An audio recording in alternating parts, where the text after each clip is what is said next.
कहा चनावे मेड़िया लंबी बीत उसार, घर तो 3.5 हाथ वही घना तपोड़े 4। परमात्मा कहे कि खुशी मना रहा है, लंबी लंबी 4 दीवारी बनाकर ऊपर नीम बरवा के कि घर तो 3.5 हाथ घना तपोड़े 4। और कह कबीर अधिकाग है उनको नहीं विचार। अपना हाथ इतना होता ही है, इसको हाथ बोलते हैं अपनी देसी लैंग्वेज में। प्रत्येक व्यक्ति का अपना शरीर 3.5 हाथ का होता है। हूंठ हाथ कहते हैं, हूंठ हाथ 3.5 हाथ। तो परमात्मा कहते हैं आपने तो 6 कमरे की कोठी बना रखी है, एक कमरे में एक पलंग पे एक कोण में वही सो सकता, कोई से में सो ले। तो कहने का भाव यह है परमात्मा का कि आप जी दूसरों को देखा देखी अपने कर्म ना बिगाड़ियो। जो तेरे भाग में भगवान ने दे रखा ठीक है, 1-2 कमरे 4 दिशे तेरे बना ले, और ना भी होता तो धक्का ना करिए, उसी में टाइम पास कर ले। सिर्फ ये सोचकर ये रेस्टोरेंट है, हमने कुछ दिन टाइम पास करना है। फिर हमारा दृष्टिकोण अपने परमात्मा पर आना चाहिए, कबीर भगवान पे। ये समर्थ थे, एक वर्ड में एक शब्द में सारे ब्रह्मांड रख सकते हैं। पृथ्वी उस पर सब घास फूस बना सकते हैं, फिर पेड़ पौधे पैदा कर सकते हैं एज इट इज, फलदार नो के नो, सूर्य चांद बना रखे। तो वो परमात्मा एक झोंपड़ी में रहा करता और एक क्रिया करके दिखा करता कि है अपना वर्क भी करो, काम भी करो, राम भी जपो। इतना सच घना जरूरत नहीं है बकवादों की, यदि तुमने यहां भी सुखी रहना है और उस सुख में स्थान को प्राप्त करना है। तो फिर जब उस मालिक की तरफ देखकर आगे चलो, संसार की तरफ देखकर चलोगे, आप इस मार्ग पर बढ़ नहीं पाओगे। ठीक, फिर परमात्मा कहते ज्यों राखे तो ही रहूं। कैसे ही रखे मालिक, चाहे आपने सुख कार दे, कोठी दे, नो प्रॉब्लम, पर भगवान ना भूलना। कहने का भाव मालिक का ये है, यानी कम से कम बता रहा है 3.5 हाथ और 3.25 का भी मकान हो तो भी संतोष करना, पर भगवान ना भूलना। अगर राम भूल गए और दूसरे की नकल के लिए किसी ने कोठी बनाई मैं भी बनाऊं तो बात बिगड़ेगी। भगवान कोई बालक नहीं, सब पता उसको कि इस बच्चे को जब तक खिलौना नहीं मिलेगा यो आगे नहीं चलेगा, तो वो भी खिलौने यहाँ वो देगा आपको। ऐसी बात नहीं, बालक नहीं है। अपने बच्चे को कोई रोता नहीं देख सकता, और समर्थ धनी पिता तो कदे ना देखे, तो आप धनी पिता की संतान होगे हुई उस कबीर भगवान की। आपको किसी चीज का अभाव नहीं रहने देगा, लेकिन भक्ति करनी पड़ेगी। अब यहाँ की सतिथि बताते हैं परमात्मा कि आप किस स्थान पर रह रहे हो। साथी हमारे चले गए हम भी चालन हारे, कोई कागज में बाकी रह रही तात लगी है वारे।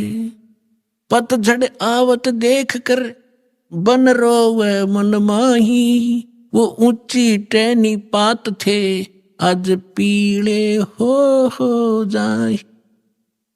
पात जड़नता यूं कहे सुन भई तरवर राय, अब के बिछुड़े नहीं मिले न जाने कहाँ गिरेंगे जाए।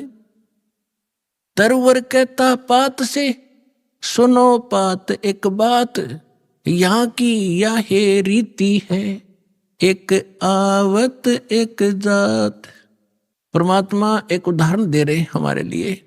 क्या बता रहे हैं कि जैसे संसार रूपी वन में और एक परिवार रूपी पेड़ लगा हुआ है, पतझड़ आती है जब उनका पत्ते झड़ने का समय आता है, उस समय परमात्मा कह रहे हैं कि पहले हरा भरा था वो वन, अब मन में रो रहा है कि कोई पत्ता नजर नहीं आ रहा, पीले होकर गिर रहे हैं। और फिर क्या बताते हैं, पतझड़ के अंदर पुराने पत्ते टूट टूट कर पीले होकर गिर जाते हैं। कोई गंदे नाले में गिरता है, कोई पशुओं के पैरों के नीचे काटा जाता है, या कोई इकट्ठा करके फूंक दिया जाता है। उसकी तुरंत बाद छोटी छोटी कोपर फूट आती है और फिर वो पत्ते बनकर फड़फड़ाने लग जाते हैं। 1 साल वो फड़फड़ा लेते हैं और फिर उनकी वही दशा होती है, फिर नई कोपल आ जाती है। तो परमात्मा समझाना चाहते हैं कि आज जो हमारे जैसे बूढ़े हो गए, ये पीले हो गए, हम सफेद बाल साफ दिखाई दे रहे हैं, ये जान का टाइम आ लिया, और अब भी बकवाद ना छुट्टा तो फिर वो मूर्ख आदमी है। और तुरंत ही दादा की मरण का टाइम हो गया, वह पोते तैयार हो लिए, 50-60 साल वो पोते नाच कूद लेंगे, फिर उनकी वह दशा होगी। तो परमात्मा कहते तुम रह कहाँ रहे हो, कदे बुद्धि से काम लिया, और लिया तो कोई विकल्प नहीं था। आज आपके सामने विकल्प है इसका कि ये काम करके आप इसको सदा के लिए समाप्त कर सकते हो। परमात्मा समझा रहे हैं कि पतझड़ आवत देखकर बन रोवे मन माही, ये उच्ची टहनी पात थे ये पीले हो जाए। पात जड़नता यूं कहे सुन भई तरवर राय, अब के बिछड़े नहीं मिले ना जाने कहाँ गिरेंगे जाए। जैसे कोई व्यक्ति को पता लग जाता है कैंसर होगी, डॉक्टर ने बता दिया कि अब 10 दिन का मेहमान है, सभी रिश्तेदार इकट्ठे होने शुरू हो जाते हैं, कुल के लोग भी हाजिरी लगाना शुरू कर देते हैं। और वो कहता है, उसको उस समय महसूस होता है कि जिस परिवार में मैं रहा था इसमें रह नहीं पाऊंगा, जाना पड़ेगा। तो वो अपने आप कहता है, भगवान अब क्या होगा मेरा, ना जाने कहाँ जाऊंगा। तो कुल के लोग सांत्वना देते हैं, भाई चिंता ना करें, यहाँ तो सबके साथ ऐसी ही बनती है, कोई पहले मर गया कोई पीछे मर गया, ये तो सबने ही जाना है। तो यहाँ की ये एक रीति है, और ऐसी सांत्वना हम देकर उसको संतोष देते हैं, और अपनी चिंता फिर नहीं रहती। हम सोचें इसको कुछ सांत्वना दें कि वो ठीक ठाक मर गया। तो यही उदाहरण दे रहे हैं परमात्मा के पात जड़नता यूं कहे। एक परिवार से निकल कर जाने वाला जो व्यक्ति मरने वाला कह रहा हो, सुन भई तरवर राय, अब के बिछुड़े नहीं मिलेंगे तेरे तय, ना जाने कहाँ गिरेंगे जाए, ना जाने कुत्ते बनेंगे गधे बनेंगे, पता नहीं कहाँ दुर्गति होगी। अब तरवर कहता पात से सुनो पात एक बात, यहाँ की यह एक रिवाज है, परंपरा है, रीति है। एक आवे पोता आ गया, दादा की टिकट कट गई, एक आवे एक दात, यहां यह चिंता तो करा मत, ये तो होगा। अब इसका विकल्प बताते हैं परमात्मा, अगम निगम को खोज ले, बुद्धि विवेक विचार, उदय अस्त का राज मिले, तो बिन नाम बेगार। पूरी पृथ्वी का राजा यदि ये सत साधना नहीं कर रहा तो बेगार कर रहा है, बेगार, वो डले ढो रहा है। जब राजा डले ढो रहा तो आप अपने हिसाब लगा लो, एक जनसाधारण नागरिक राजा को तो सक्षम मानता है, समर्थ मानता है, उसके आगे भीख मांगता फिरता है। और परमात्मा कहते हैं वो भी डले ढो रहा है जो सत भक्ति नहीं करता। अब बेगार की डेफिनेशन बताऊंगा आपने, क्योंकि आप तो नई दुनिया में जन्मे हो, हम उस पुरानी दुनिया में जन्म कर नई से भी संबंधित हैं, इसलिए हमने पिछले भी सारे फार्मूले याद हैं और वर्तमान के भी। इसलिए दास आपको परमात्मा ने जो वाणी बोली वो पहले बोली थी, उसमें हमारे पुराने शब्द घने हैं जो आज के बच्चे उनको समझ नहीं सकते बेगार के चीजों से। तो इसलिए परमात्मा ने दास को ऐसे समय में यहां पटका ताकि मैं परमात्मा की वाणी को दास ठीक से समझ के और उसके बच्चों को निर्णायक तरीके से समझा सकूं। बेगार हम छोटे छोटे थे जब हमारे गांव में रोड बना ही बना था, 3 व्हीलर चला करते, बड़े पेट्रोल से चलते थे, लंबे लंबे 3 पहिया वाले सवारी के। उनमें से एक दिन आया नहीं, दूसरे साथी पूछ रहे थे कल कहाँ गया था, आया क्यों नहीं, क्या हो गया, कुशल तो है। उसने बताया कल मैं बेगार में फंस गया। फिर वो बेगार बता रहा था कैसे कि रात के 12 बजे पुलिस वाले आ गए और मुझे उठा ले गए 2 बजे सी सुबह कल, और ले गए मुझे थाने में। पेट्रोल अपने पल्ले से डलवाया मैंने, और वो बैठ के उसमें उन्होंने कई जगह रेड लगानी थी। पहले थाने वालों के पास व्हीकल नहीं होते थे, वो यूं ही किसी को पकड़ ले जाते थे और सारा दिन उसकी रेल बनाए रहते। वो कह रहा था कि सारा दिन लगभग 200 किलोमीटर तो मैं वैसे मेरा यू 3 व्हीलर घूमया, 200 रुपये का पेट्रोल अपने घर से डाला, आप रोटी अपने पल्ले खाई उनको और खिलाई, जो पुलिस वाले साथ में थे, चाय पानी पीवे थे कितने। और अब उसको और तो ये सोच रहे थे कि भाई गणिया कमाई कर रहा होगा, यो तो आज तक भाग्या फिर है, दौड़ा फिर है इसका 3 व्हीलर। और वो करका था अपना घर तक खर्चा सारा, अन्यों दिखा था बड़ा दौर का पहिया चल रहा इसका। तो इसको बेगार कहते हैं कि आज मैं बेगार में फंस गया था। तो यहाँ जो भी राजा बना है, कोई डॉक्टर बना है, इंजीनियर बना है, कोई आईएएस आईपीएस अधिकारी बने हैं, या कोई जज बने हैं, या कोई एडवोकेट बने हैं, या कोई सेठ बना है, या कोई मंत्री, मुख्यमंत्री, प्रधानमंत्री, राष्ट्रपति बने हैं, ये पिछले जन्म के पुण्यकर्मी प्राणी होते हैं। और इनकी पहले की बैटरी चार्ज होती है, पिछला पुण्य संग्रह धन इनके साथ होता है, वही लोग ऊपर को उभरते हैं। नहीं, एक परिवार में एक तो रिक्शा चला रहा है और एक व्यक्ति अच्छी दुकान कर रहा है, उसके रोज के 200-500 रुपये ग्रहण कर रहा है, 1000 रुपये। तो ये ऐसा डिफरेंस पिछले ही संस्कारों से होता है। आज कोई मुख्यमंत्री है, अब आम व्यक्ति ने तो ऐसा दिखा ही तो भाई खुदा बन गया, आगे पीछे लाल बत्ती चल रहे हैं और सलूट मारे बड़े बड़े अधिकारी, और हमारे जैसे भिखारी उसका आगे हाथ जोड़े खड़े रहे। तो उसको भी परमात्मा ने कहा ये तो छोटे से टुकड़े का राजा यदि पूरी पृथ्वी का शासक हो और जिसके पास भक्ति नहीं है वो बेगार कर रहा है, वो डलेट हो रहा है, वो अपने पिछले पुनों से उस 3 व्हीलर वाले की तरह घूमता तो घना स्पीड तो दिखे, ठाठ बाट दिखे, लेकिन वो अपने घर से पूंजी नष्ट कर रहा है, अपने पिछले पुनों को खोकर नाश करके अगले जन्म में कुत्ते की योनि में, गधे की योनि में जागा। इसलिए परमात्मा कहते हैं अगम निगम को खोज ले, बुद्धि विवेक विचार, उदय अस्त का राज मिले, तो बिन नाम बेगार। पृथ्वीपति चकवे गए, जिनके चक्र चलंत, रावण सरीखे कौन गिने, अस गए अनंत। बिन उपदेश अचंभ है, ये क्यों जीवत हैं प्राण, भक्ति बिना कहाँ ठोर है, ये नर नाही पाषाण। हे भगवान, इस आत्मा के ऊपर कितना जामा बैठ गया, कैसा हमारे अंदर इतना कठोरपन आ गया, इतनी जबरदस्त चोट मारी दाता ने। इसको जगाने के लिए तू कहाँ बैठा है, तू कर क्या रहा, तेने करना क्या चाहिए था।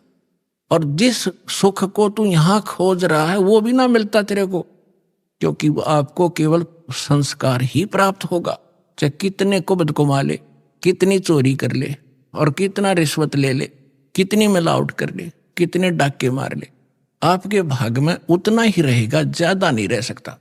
कल आपने चोरी करके 2 लाख कमा लिया, अगर कोई ऐसी समस्या पैदा हो जाएगी 4 लाख में पंडा छूटेगा, और पैसा रहा नहीं, वो कर्म बिगाड़े थे वो जो के तू तेरे सिर पर धरे रह जाएंगे, वो तेने भोगने पड़ेंगे। तो परमात्मा कहते हैं कि बिन उपदेश, देखो उपदेश माने गुरु के शिक्षा और दीक्षा, दोनों उपदेश में आ जाते हैं। जो बिन उपदेश आश्चर्य है, अचंभ है, ये क्यों जीवत है, जीव प्राण, और भक्ति बिना काठोर है, ये नर नहीं, मनुष्य नहीं है, ये तो पत्थर है। इतना विवेक नहीं रखते ये लोग। नर नाही ये पाषाण, जिनके इतना ज्ञान और ऐसी भगवान की वाणी का असर नहीं हो रहा, कहते मानुष नहीं है, फिर ये तो पत्थर जैसे हृदय के इंसान हो गए, पाप कर्मों का ज्यादा प्रभाव है।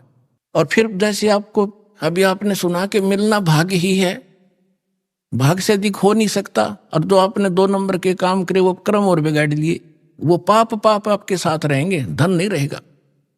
फिर इसका विकल्प बताया परमात्मा ने, ठीक है, अनजानपने में जो गलती होगी सो होगी, आगे से सतर्क हो जाओ, यहां से दीक्षा लो, आपके पिछले पाप भी नाश होंगे, आगे आपके भाग्य में ना होगा, ये समर्थ है, आपके नए लेख लिख देगा ये कबीर भगवान, वो समर्थ शक्ति है, समझ लेना इस बात को।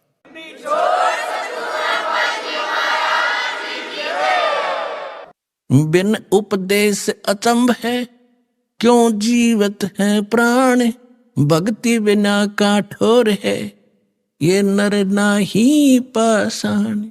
आगे गए ना बावड़े, रहते भी सब जा, बिन साहेब की बंदगी, कहीं ठोर ठिकाना ना। पुण्यात्माओं, कलेजा फटफटा होगा आपका एक दिन, जब आपका पाप कर्मों का बुखार उतर जाएगा, आत्मा निर्मल हो जाएगी, आंखों से आंसू नहीं क्या करेंगे जब ये वाणी सुना करोगे। अब क्या बताते हैं परमात्मा कि जो हमारे दादे परदादे पहले चले गए, उन्होंने ताकि बताया नहीं उनकी के दुर्दशा हुई, और शेष भी जा रहे हैं। अब भगवान आके बताते हैं स्वयं, और फिर उस जिन संतों से वो मिलते हैं वो संत बताते हैं। तो क्या बताते हैं कि पहले चले गए वो तो वापस नहीं आपको बताने आए, और रहते भी सब जा रहे हैं, और बिन साहेब की बंदगी, बिना भगवान की भक्ति की ठोर ठिकाना। अब यहां समस्या और आती है, भगवान कौन है, साहेब कौन है। अब ये दास ने आपको बहुत बार बता रखा है, इसको बार बार रिवाइज ना करूं, क्योंकि देखो एक तहसीलदार भी साहब है, मालिक है, स्वामी है, एक कमिश्नर डिप्टी कमिश्नर भी, डीसी भी स्वामी है, डीएम बोल रहे कई जगह उसको, और मंत्री भी, पर मुख्यमंत्री भी साहब है, प्रधानमंत्री भी साहब है, राष्ट्रपति भी साहब। तो यहां कौन से साहब की तरफ संकेत किया गरीबदास जी ने, उनका कौन साहब था। अनंत कोट ब्रह्मांड का एक रुति नहीं भार, सतगुरु पुरुष कबीर हैं ये कुल के सिरजनहार। हम सुल्तानी नानक तारे दादू को उपदेश दिया, जात जुलाहा वेद न पाया वो काशी में कबीर हुआ। यानी ये भगवान भी बता दिया है वो साहेब कौन सा जिसकी भक्ति करनी चाहिए, ये वो परमात्मा है जो काशी में धानक जुलाहे रूप में कबीर नाम से आए थे। ये अनंत कोट ब्रह्मांड का स्वामी, ये है मेरा साहेब। तो यहां कहते हैं अग गए ना बावड़े, रहते भी सब जा, और बिन साहेब की बंदगी कहीं ठोर ठिकाना ना। जैसे आज यहां प्रधानमंत्री बन गया, भक्ति की नहीं तो राजा का नेक्स्ट जीवन गधे से शुरू होता है, ये विधान बता रखा भगवान। अब गधे का जीवन जब पूरा होगा वहां मृत्यु, फिर कहेंगे चलो कहा कोई पुण्य बना है तो स्वर्ग में जाओगे। स्वर्ग का समय निर्धारित है आपके पुण्यों के आधार से, आपकी पूंजी जब समाप्त हो जाएगी फिर चलो नरक में, पाप वहां भोगने पड़ेंगे। जब तक हम कबीर साहब की शरण में नहीं आते, इस दास से उपदेश लेकर सतभक्ति आप नहीं करोगे, तो आपको केवल वर्क डन मिलेगा, जैसा कर्म किया वैसा ही भगवान आपका थारा भगवान उतना ही फल देता रहता है। जिसको तुम भगवान मानते थे वो केवल इतना ही काम कर सकते हैं, जैसा कर्म वैसा ही फल। और ये परमात्मा आपके पाप नाश करेगा, ना भाग्य में होगा, और आपको आवश्यकता होगी, नो नहीं बेमतलब डिमांड करोगे वो नहीं मिलेगा। एक विद्यार्थी जो आवश्यक वस्तु मांगता है पिता माता वही देते हैं, और वो मांगा मैंने बंदूक ला दे कि पागल है पिताजी, विद्यार्थी को गन ला के देगा तो ऐसी डिमांड करोगे फिर नहीं मिलेगी आपको। हाँ, जो आवश्यक होगी समर्थ पिता सब कुछ देगा अपने बच्चे को, हर पल पल पर सारी सुविधा देता है, तो आप समर्थ की शरण में आ गए हो। अब फिर उसके बाद जब आप नरक में जाओगे, फिर नरक से कहेंगे चलो समय पूरा होगा, कुत्ता बनो, कुत्ते का समय पूरा हुआ, चलो आगे नेक्स्ट जीवन। और फिर कभी मनुष्य बन गए भूल भटक कर, फिर यही क्रियाएं, फिर मृत्यु, फिर चलो। तो कहते हैं आगे गए ना बावड़े, ये रहते भी सब जा, और बिन साहेब की बंदगी कहीं ठोर ठिकाना ना। और इस परमात्मा की भक्ति ना करने से क्या कहते हैं, संसा शोक सराय में सूतक दिन राती, जीवत जग में जूते पड़े, फिर जम तोड़े छाती। ओए होए। कि सब किसी ने देख लिया, किसी का ज्ञान कंप्लीट नहीं, सब शंका के अंदर है, सबको संशय बना हुआ है, सबको ये चिंताएं सता रही है। कहते संसा शोक सराय में, इस मनुष्य रूपी सरा में ये तुम्हारे अंदर भर रखी काल ने। और सूतक दिन राती, सूतक एक टेंशन खत्म हो दूसरी तैयार, वाह कितना तो सेट हो इतने तीसरी तैयार। कहते सूतक सी हो ही रहे तुम्हारे इस दिमाग में, जैसे बच्चे पैदा होया करें, मच्छर से पैदा हो, कहते सूतक तुम्हारे साथ ला रखे और जीवित जग में जूती पड़े। अब हम क्या सोच रहे हैं बुढ़ापे में सुख होगा, इन बुढ़िया ने पूछ लो किसा सुख से इनके जीने। जो भक्ति नहीं करते, भक्ति करेंगे उनके तो हाथा पर रखेंगे बच्चे, क्योंकि एक तो भक्ति की शक्ति और फिर बच्चों के अंदर विनम्रता। यहाँ आप देख रहे हो कोई कितना का, कोई किसी की बहन, कोई किसी कितना तो भाई आया हुआ है, और सबको इतनी आदर देते हैं बूढ़े बुजुर्ग भाई बहनों को, अपनों को भी ना दिया जाए यहाँ पर। और यहाँ आकर जो ऐसा नम्र होंगे तो घर में क्या वो ऐसा भाव नहीं बरतेंगे, तो सुख भी इसी तरीके से उस वृद्ध अवस्था में भी होगा। और फिर भगवान की भक्ति साथ होगी, 100 रोग कटेंगे। बुढ़ापे में तो सारे तो दुख हो जाया करें, शरीर भी कंडम, रोग भी घर करें, आंखें दिखे नहीं, बालक भी गुर्रावे। तो इस प्रकार परमात्मा कहते हैं बूढ़ा होवे पड़े खाट में, बूढ़ा होवे पड़े खाट में, सुने बचन खारे, कुत्ते तावण का भी सुख को ना, ये छाती फूकण हारे। जो बिना ज्ञान की बहु न्यो उलाने दिया करे बूढ़ा बुढ़िया ने। पुराने समय में बूढ़ा बुढ़िया की खाट गेट पर डाली जाया करती, और बहू कह कर जाया करती तो देखिए कुत्ता ना बढ़ जा घर में। अब बुढ़ापे में जब दिक्कत पे रोड़ा के वो कुत्ता बिल्ली सब बदमाश हो कि तन की तय बढ़ जा, वो कूद मस्ता रहेगा अंदर जाकर ने, तो दूध दाद या लस्सी लस्सी खिंडा दी गिरा दी उसने, तो बहू आवेगी अंदर जाते देखेगी उसकी सौ पर सुई जावेगी, तब उसको लाना देती है। परमात्मा कहते हैं वृद्ध हुए फिर पड़े खाट में, सुने वचन खारे, और कुत्ते ताउन का भी तुम्हारा सुख को ना, तुम छाती फूकण हारे। वह बहू फिर ये चमोले सुनाओगी, तुम शब्द श्लोक सुनाओगी, और कुत्ते भी ना हटा सकती, तुमने छाती फूक दी मारी। तो परमात्मा कहते हैं फिर आपके बच्चे भी, पुत्र वधू भी भगवान से डरने वाले होंगे, कटु वचन नहीं बोल सकते।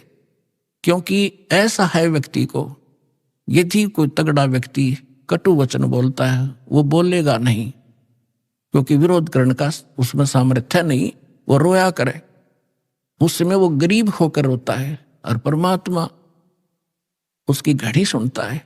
तो इसलिए कोई ऐसे अपनी पुत्र वधू को या सास अपनी वधू को, क्योंकि नई नई बेटी आती है वो बहुत संकुचित और शर्मा कर रहती है, डर कर रहती है, उससे बहू वो सास भी कोई गलत व्यवहार करती है तो उसकी आत्मा दुख पाती है। तो हमने आपस में ये कर्म बढ़ाने नहीं घटाने हैं। तो इस ज्ञान से ये भी आपके अंदर एक पैमाना बना रहेगा कि नहीं, दुख नहीं देना चाहिए, स्वयं दुख हो लेना चाहिए, दूसरे को दुखी हम नहीं कर सकते। अब क्या बताते हैं कि संसा शोक सराय में सूतक दिन राती, और जीवित जग में जूते पड़े फिर जम तोड़े छाती। अब यहां तो सारे उम्र दुख में काटेगा, बुढ़ापे में बूढ़ा स्वयं दुखी, फिर ऐसे व्यवहार से भी तंग, और अगले जन्म में कहते हैं फिर बिना भक्ति किए हुए प्राणी को यम के दूत घसीट के ले जाते हैं, उसकी टट्टी और पेशाब निकल जाता है, उसको आकर इसी भयंकर शकल दिखाई देती है। अंत समय में उसकी गर्दन दबा दी जाती है, सूक्ष्म रूप से जबान बंद कर दी जाती है, वो बोल भी नहीं सकता। और जो भक्ति करते हैं परमात्मा की, ऐसे जाएंगे जैसे ऐसा स्वप्न होगा जैसे सत्संग में चलते हैं, वहां भगत दिखाई देंगे, अरे कहाँ जा रहे हो, क्या हो, बरवाला चलते हैं, चलो भाई चलो चलो, ऐसे छोड़ कर भाग लेगा शरीर को, जैसे रजाई छोड़ कर भाग लिया करें गुरु जी को देखने के लिए। और फिर सतलोक में फिर ऊपर जाएंगे त्रिकुटी पे, सारे निकलते दिखाओगे यहाँ से गणेश के कमल में, फिर सावित्री ब्रह्मा वाले लोक में कमल से होते हुए, फिर नाभि ब्रह्मा विष्णु जी और लक्ष्मी जी के लोक से होते हुए सबका अकाउंट क्लियर करवा के फिर वो जैसे कोई जाते हैं ना कहीं पर नए स्थान पर, तो पीछे पीछे सारे उसका अनुसरण ही करते रहते, यहाँ ये कर ले, पता कर, ऐसा यहाँ कर, अच्छा यहाँ से कर दे, यहाँ जूते जमा करा दे, यहाँ जोत का सामान जमा करा दे। तो इस तरह वहां ऐसे कराते हुए त्रिकुटी में पहुंच जाओगे, वहां परमात्मा मिलेगा अपने इस दास के रूप में कबीर साहब। और वहां फिर धर्मराज के दरबार में आपको क्लियर कराया जाएगा सतनाम के प्रथम मंत्र का, वहां अकाउंट क्लियर होगा। और फिर परमात्मा उस घर में द्वार में जा करके पार करके वहां का अकाउंट करवा के फिर सतलोक ले जाएंगे। आप सतलोक बैठे पाओगे और घर वाले यहाँ सोच रहे हैं मर गया, मरा नहीं हो तो सतलोक पहुंच गया। हरना कुछ में मैं करे, यहाँ की इस भौतिकवाद की कितनी इसके अंदर कमजोरी है, जिसके ऊपर आमांडी पाके बैठे थे। कहते हिरण्यकशिपु ने पूरी पृथ्वी पर शासन बना लिया था अपना, और नो कहता मैं ही हूं, मैं भगवान हूं। हल्दी की गांठ प्राप्त करके 5-4 वर ले लिए ब्रह्मा जी से, सुबह मरूं ना शाम मरूं, दिन में मरूं ना रात मरूं, पशु से मरूं ना पक्षी से मरूं, मनुष्य से मरूं ना फलाने से मरूं। और फिर बस इससे अपने आप को मान बैठा, आई एम गॉड, मैं हूं सब कुछ। तो परमात्मा कहते हैं सूक्ष्म ज्ञान में, हिरण्यकशिपु मैं करे पूरी पृथ्वी का राज, ऐसे नरसिंह ले गया जो तीतर को बाज। कहते यह ब्रह्मटी होगी इन लोगों की। हिरण्यकशिपु छाती तड़वाई, ब्राह्मण बाणा और कर्म कसाई, बगैर ज्ञान के भक्ति भी करता था, ऐसी सिद्धियां भी प्राप्त कर दी थी जिसको उससे भ्रम हो गया कि मैं सब कुछ बन गया। तो परमात्मा कहते बिना ज्ञान के हिरणा कुछ छाती तड़वाई और ब्राह्मण बाणा और कर्म कसाई। ऊं तो भगत दिखाई दे, ब्राह्मण माने भगत भी होता है, ऊं तो भगत और भक्ति करे, और कर्म कसाई वाले तो कहते ऐसे लोगों की छाती टूटिया करती है, भगवान ने उसका पेट पाड़ के गिर दिया। हरना कुछ छाती तड़वाई और ब्राह्मण बाणा और काम कसाई।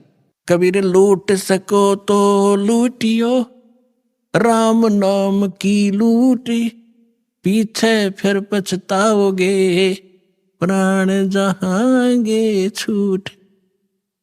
अब ये बात आप पहले भी पढ़ा सुना भी करते, लेकिन आज सुनोगे ना आपकी छाती में लगेंगी सारी, क्योंकि अधिकारी के बिना ये अमल में आ ही नहीं सकती। और परमात्मा की दया इस दास पर है। आपको दास बार बार समझाता है, दास एक जीव है, लेकिन समर्थ के संग में उस परमात्मा ने दास को अपना